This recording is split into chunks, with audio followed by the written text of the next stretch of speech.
जय श्री महाकाल। स्वागत करती हूँ आपका अपने YouTube चैनल ज्योतिष के बाद पूजा के साथ। आज मैं आपको बताऊंगी लाल किताब में जो आपके नवग्रह हैं उनको ठीक करने के उपाय। देखिए, लाल किताब में जो लाल किताब है वो आधारित है शगुन पे। शगुन क्या, जैसे कि जब हम कहीं बाहर निकलते हैं तो काफ़ी लोगों का ये रहता है कि भाई बाल्टी भर लो पानी की, और जब अपन निकलें तो हम पानी को देख के निकलें। तो इसमें क्या होता है कि हमारा जो काम होता है वो सफल हो जाता है। और क्या शकुन होता है, जैसे कि हम घर से निकल रहे हैं, हमें गाय दिख गई, बछड़े को दूध पिलाते हुए, ये भी शकुन माना जाता है। इससे भी आप जिस भी कार्य के लिए जा रहे हैं वो आपका सफल हो जाता है। एवं जैसे कोई पीछे से आपको टोक दे तो वो अपशकुन में आ गया, वो चीज़ नहीं होनी चाहिए, है ना। तो जो लाल किताब है उसमें जो उपाय दिए हैं उसमें ये उपाय दिए हैं कि जो भी आपका ग्रह खराब है, आप उसका जो चीज़ है उसको आप बहते हुए पानी में प्रवाहित कर दें। और लाल किताब ज्योतिष में ये भी दिया है कि दान नहीं करना या ये पूजा नहीं करना। तो देखिए, उसके तो मैं अगेंस्ट में हूँ, क्योंकि मुझे ऐसा नहीं लगता कि अगर हम दान कर रहे हैं, चाहे हमारा ग्रह कमज़ोर है या हमारा ग्रह बलवान है, और अगर हम दान कर रहे हैं तो हमारा ग्रह अच्छा फल नहीं देगा। दान करने से हमेशा अच्छा ही होता है, चाहे वो ग्रहों के लिए किया जाए या किसी भी उद्देश्य से किया जाए।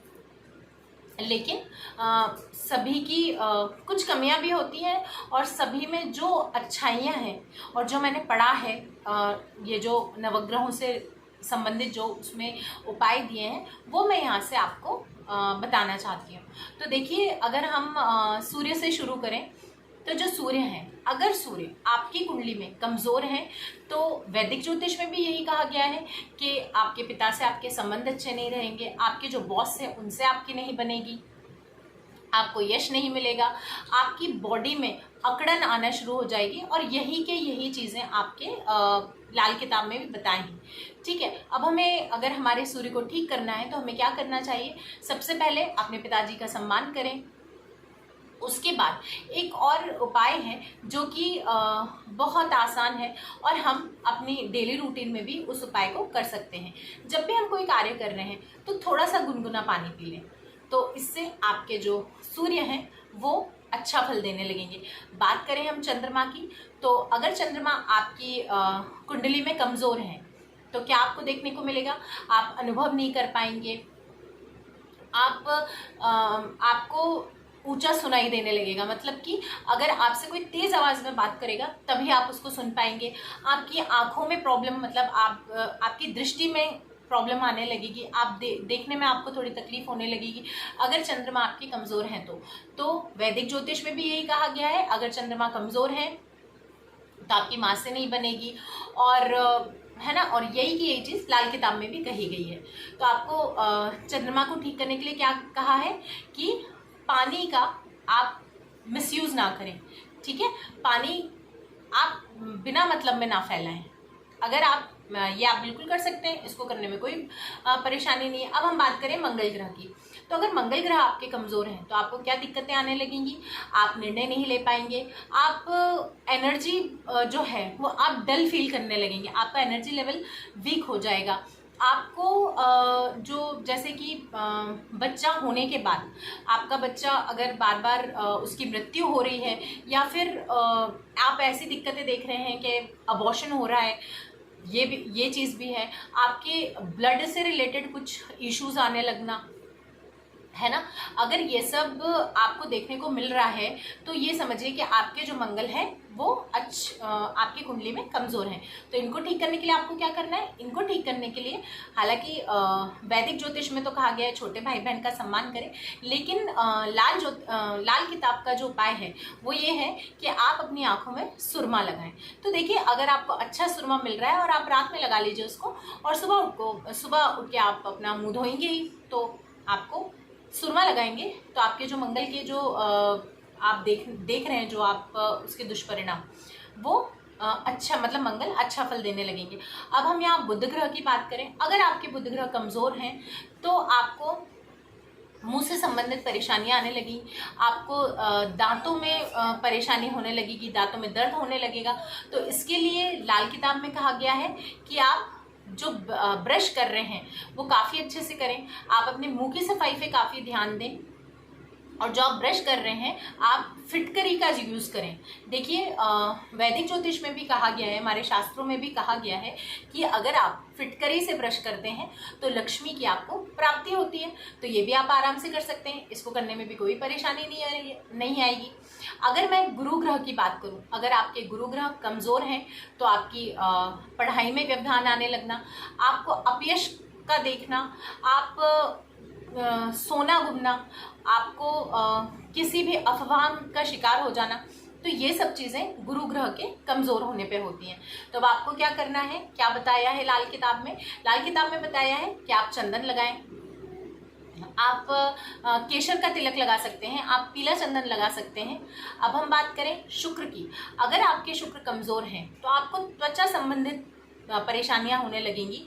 आपको अगर आप मेल हैं तो आपको मेल्स रिलेटेड जो डिसऑर्डर्स होते हैं, हार्मोनल प्रॉब्लम्स होती हैं, आपको जो आपकी यौन शक्ति होती है उनका कम हो जाना, ये सब चीज़ें आप देखते हैं अपने जीवन में।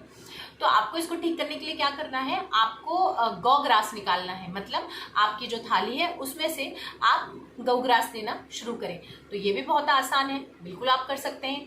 शनि की अगर मैं बात करूं, शनि आपके अगर कमज़ोर हैं तो आपको क्या परेशानी होने लगेगी, आपके नाखून का काला हो जाना, आपके घर में अचानक आग लग जाना, आपका घर जो है दीवार में मतलब एकदम से तड़क जो हो जाता है ना दीवार में, वो आ जाना, दीवार गिर जाना, घर गिर जाना, ये सब चीज़ें शनि से जो कुपित होते हैं लोग, उनके यहाँ ये सब देखने को आप मिल जाता है। तो आपको इसके लिए क्या करना है, इसके लिए आपको करना है बबूल की जो जड़, बबूल की जो दतून होती है उससे आपको दतून करना है, ठीक है।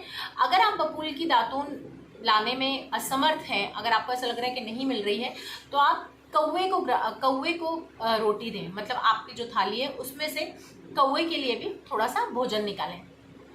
और देखिए जो भी ये सब हैं, जो जीव जंतु हैं, उनका भी आपके अन्न पे अधिकार है, लेकिन उनसे दूर रह के करें, है ना। उनको हमें अपने पास नहीं रखना है, जहाँ भी वो हैं उनको उनका अन्न देते रहें, ठीक है। अब मैं अगर राहु की बात करूं, अगर आपके राहु कमज़ोर हैं तो आपकी बुद्धि भ्रष्ट हो जाना, आपका नाखून काला पड़ जाना, आपकी परेशानियां आने लगना बहुत ज़्यादा।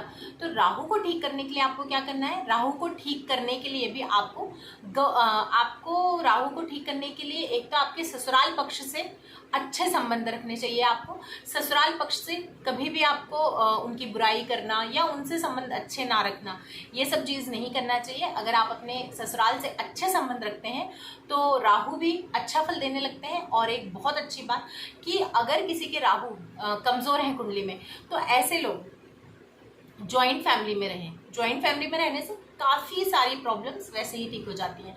अब मैं बात करूं केतु की, तो अगर केतु अगर आपके कमज़ोर हैं कुंडली में, तो संतान से संबंधित कोई परेशानियां आने लगना। अब अगर आपके केतु कमज़ोर हैं तो इसके लिए बताया है कि आप कुत्ते को पालें।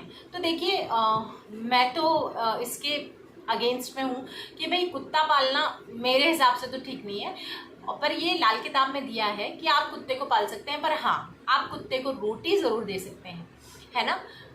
तो हाँ, और एक चीज़, शनि राहु केतु अगर ये ग्रह पीड़ित हैं तो आप गौग्रास ज़रूर दें, ठीक है। और आप गौग्रास देते हैं तो आपके बुध ग्रह भी अच्छे होते हैं। और अगर आपके बुध ग्रह अच्छे हैं तो आप राहु का जो दुष्प्रभाव देख रहे हैं अपनी कुंडली में वो अच्छा होने लगता है।